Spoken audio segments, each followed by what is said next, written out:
Welcome to अर्श educare. आज हम पढ़ने जा रहे हैं क्लास 6 का history chapter 1 when where and how. जैसा कि ये पहला चैप्टर है हिस्ट्री का, तो आप सब जानना चाहोगे कि हिस्ट्री है क्या।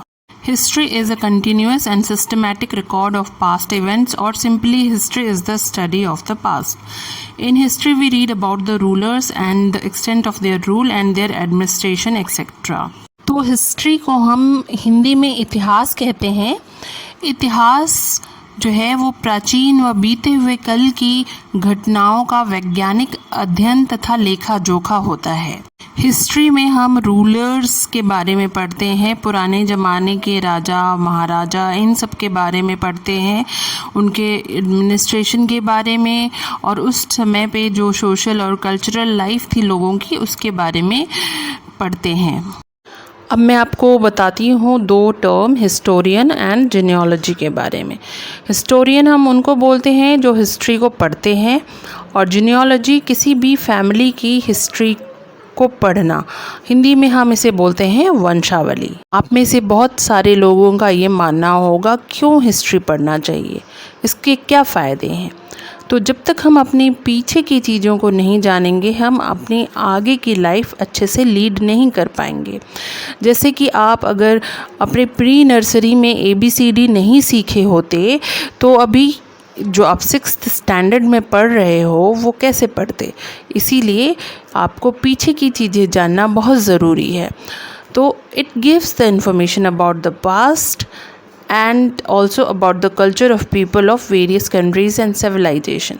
तो ये हमें हमारे पास्ट के बारे में बताता है, और जितने भी देश दुनिया भर में सिविलाइजेशंस हैं उनके बारे में बताता है। ये हमारे एंसेस्टर्स के बारे में हमें पूरी नॉलेज देता है, और ये भी बताता है कि हमारे पूर्वजों ने ऐसी क्या गलतियाँ की जिसके वजह से महाविनाश हुआ धरती पे। और ये जो है ग्रेट फ्रीडम फाइटर्स या पैट्रियट्स जो थे उनसे हम क्या क्या सीख ले सकते हैं, और गुरु नानक गांधी जी जैसे पर्सनालिटीज़ से हम बहुत सारी सीख ले सकते हैं।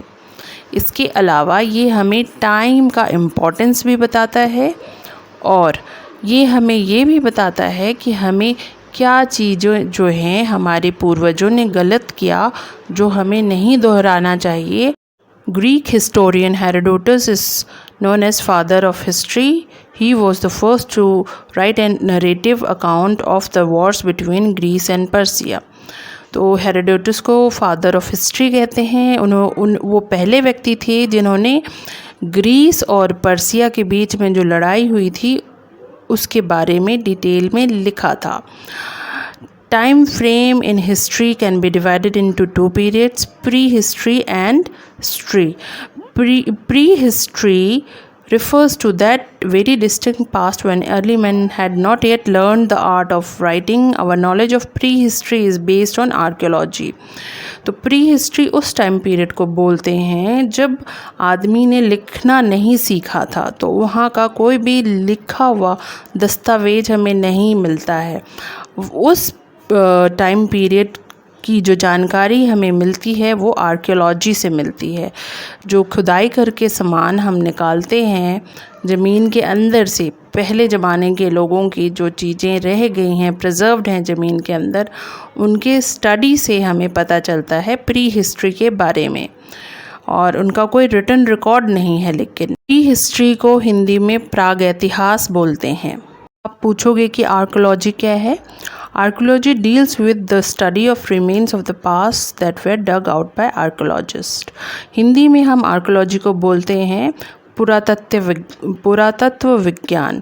तो इसमें जो है पुराने ज़माने की जो चीज़ें ज़मीन में प्रिजर्व्ड हैं ज़मीन के अंदर, उनको खुदाई करके निकाला जाता है, और आर्कियोलॉजिस्ट उसको एनालाइज करते हैं और एक हिस्ट्री का जो है एक पूरा प्री हिस्ट्री का जो है एक पिक्चर हमें बना के देते हैं।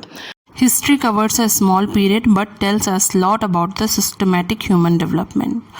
It deals with the period of written records of the past events. It is studied in a chronological order. तो हिस्ट्री का जो टाइम पीरियड है वो छोटा है प्री हिस्ट्री के मुकाबले, लेकिन इसमें जो है ह्यूमन का डेवलपमेंट कैसे हुआ सिस्टमैटिक वे में हम पढ़ते हैं। जैसे आदि मानव से किस तरीके से, आदि मानव था पहले और वो किस तरीके से जो है धीरे धीरे वो केव्स में रहने लगा, उसके बाद खेती का आविष्कार कैसे किया, ये सारी चीज़ें हम जो है एक सिस्टमैटिक वे में पढ़ते हैं हिस्ट्री में। It deals with the period of written records. ये वो टाइम होता है हिस्ट्री का जब कि आदमी ने लिखना सीख लिया था और हमें जो है लिखे हुए दस्तावेज उस टाइम के मिलते हैं, जिससे हमें उस टाइम की जो भी कल्चर था या फिर लाइफ स्टाइल थी उसका पता चलता है। और हिस्ट्री को हम एक क्रोनोलॉजिकल ऑर्डर में पढ़ते हैं, क्रमवार तरीके से पढ़ते हैं। In the study of history, the year before the birth of Jesus Christ are written as BC, and it is always counted backward. The year after the birth of Jesus Christ are written as AD, Anno Domini, and it is always counted forward. तो Jesus Christ के जन्म से पहले की जो तिथियां हैं उन्हें हम बिफोर क्राइस्ट या बीसी लगाते हैं, और जीसस क्राइस्ट के बर्थ के बाद की जो भी तिथियां हैं या डेट्स हैं उसमें हम एडी लगाते हैं। ये पिक्चर आपको प्रॉपर तरीके से बता रहा है। और देखिए जो एडी है वो फॉरवर्ड काउंटिंग में है और जो बीसी है वो सब बैकवर्ड काउंटिंग में है। और आप देख सकते हैं कि जो प्री हिस्ट्री है उसके बाद हिस्ट्री आ रहा है और हिस्ट्री से हम प्रेजेंट डे की तरफ आ रहे हैं। बीसी को हम हिंदी में ईसा पूर्व कहते हैं और एडी को हम हिंदी में ईसवी कहते हैं। Chronology is a subject that deals with sequence of dates and events. तो क्रोनोलॉजी को हम हिंदी में कालक्रम कहते हैं। ये जो है डेट्स को हम उनके सीक्वेंस में पढ़ते हैं, जो भी इवेंट्स हुई हैं उनको उनके डेट के सीक्वेंस में पढ़ते हैं। मतलब जो इवेंट्स पहले हुई हैं उनको हम पहले पढ़ते हैं, उसके बाद जो इवेंट्स हुई हैं उनको पढ़ेंगे, उसके बाद जो इवेंट्स हुई हैं उसको पढ़ेंगे, इस तरीके से। Present the term CE is used in place of AD and BCE is used in place of BC। और CE means common era and BCE means before common era. तो अब जो है AD के जगह CE टर्म यूज़ किया जाता है और BC के जगह BCE। और CE का मतलब होता है कॉमन एरा यानी आम युग या वर्तमान युग। तो कॉमन एरा वो टाइम है जब हम, कॉमन एरा जो है एक टाइम, प्रेजेंट टाइम सिरका से उसकी शुरुआत होती है। और सिरका टर्म कब यूज़ किया जाता है? जब आपको कोई एग्जैक्ट डेट ना पता हो। So how do we know about the history? There are many sources that tell us about the past history of humans. So these sources can be divided into archaeological and literary. Archaeological sources can be further divided into 4 categories, and literary sources are also divided into 2 categories. Archaeological sources are those objects or remains of the past which have survived till now.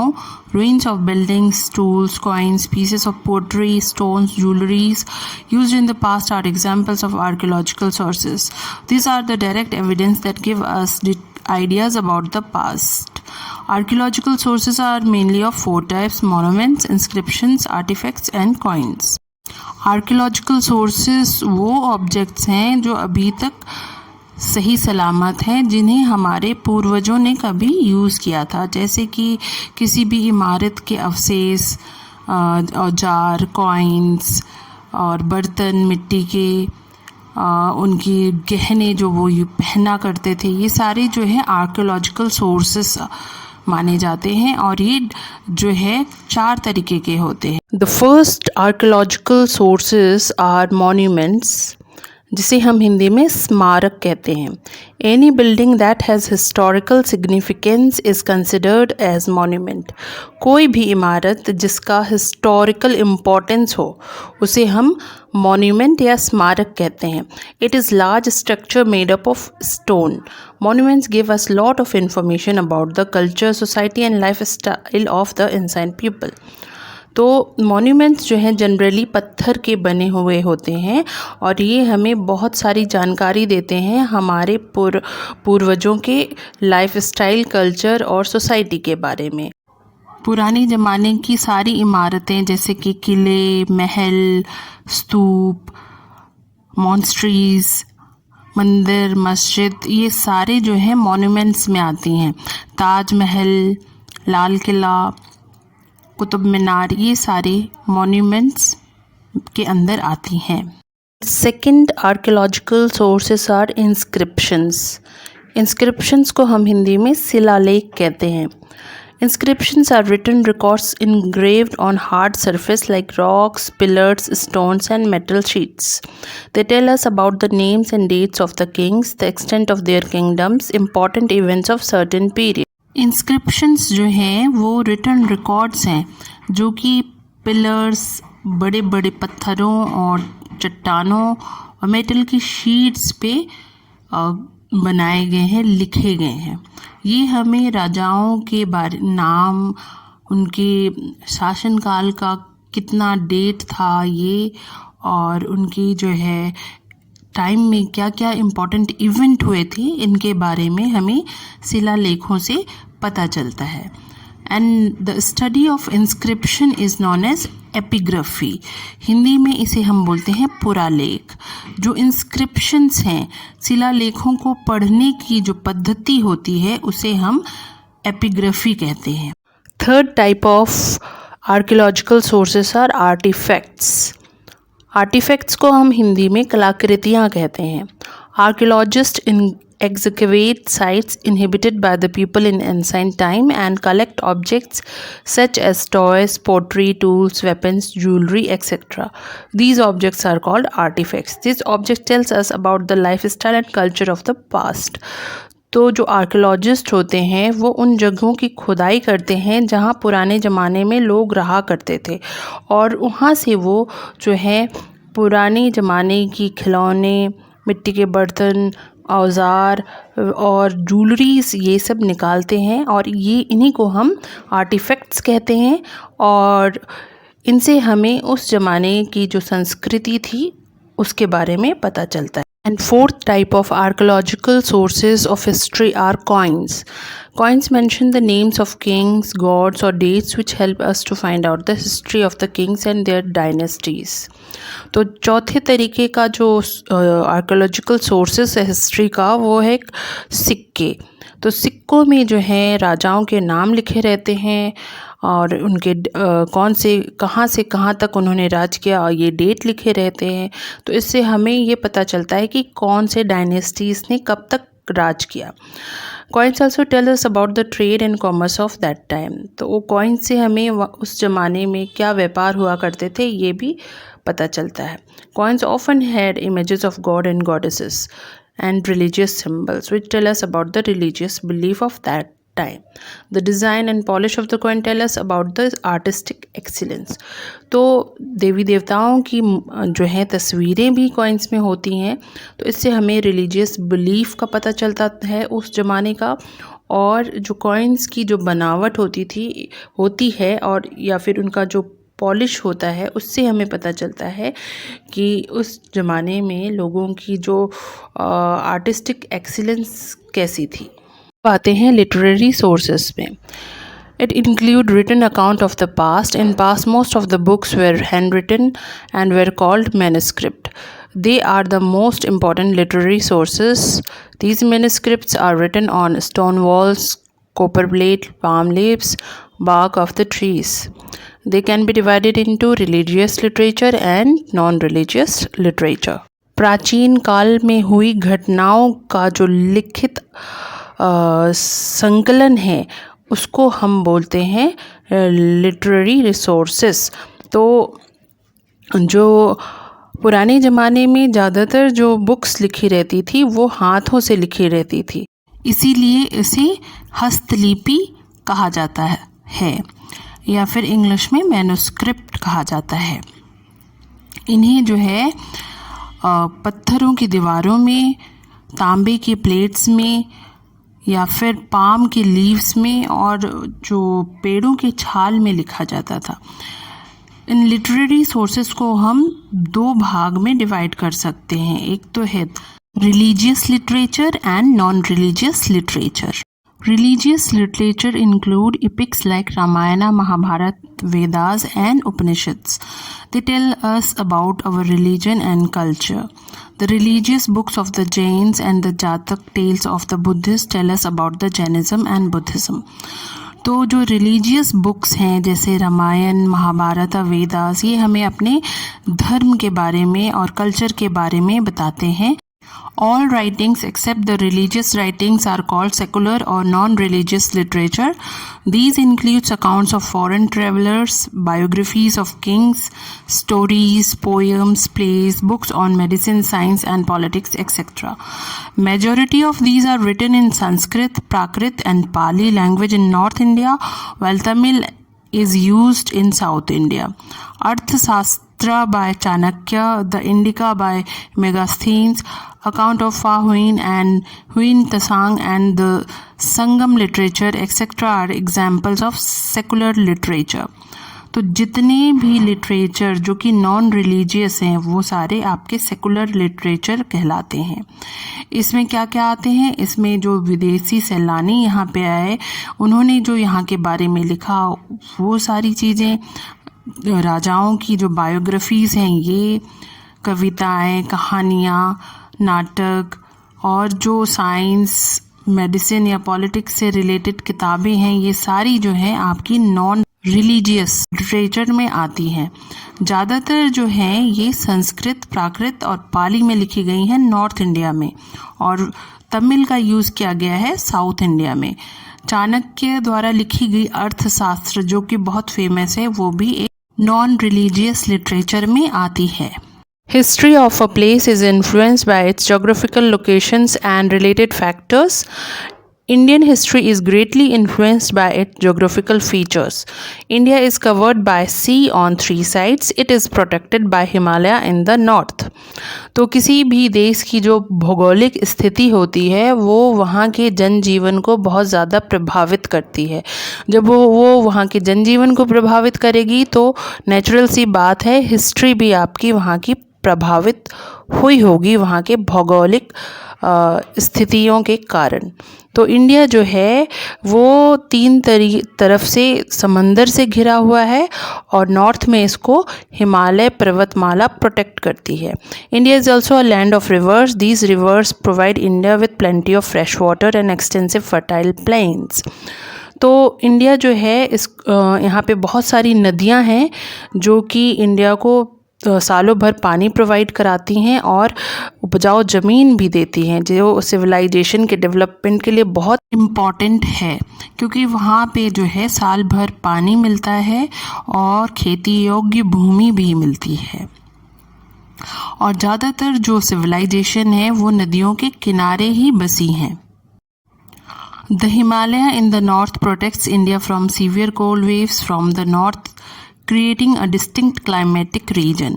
तो हिमालय जो north में है India के, वो जो ठंडी हवाएं जो आती हैं नॉर्थ से, उनसे इंडिया को बचाता है और यहाँ पे एक अलग ही तरीके का क्लाइमेटिक रीजन बनाता है. People of India, their food, clothes, custom, tradition all evolve in these conditions which is greatly influenced by it's geography. तो यहाँ के लोगों के खान पान का तरीका, पहनावा, यहाँ का कस्टम, ट्रेडिशन, ये सारा चीज़ जो है यहाँ की जो ज्योग्राफिकल कंडीशन है उसकी वजह से इस तरीके की डेवलप हुई है.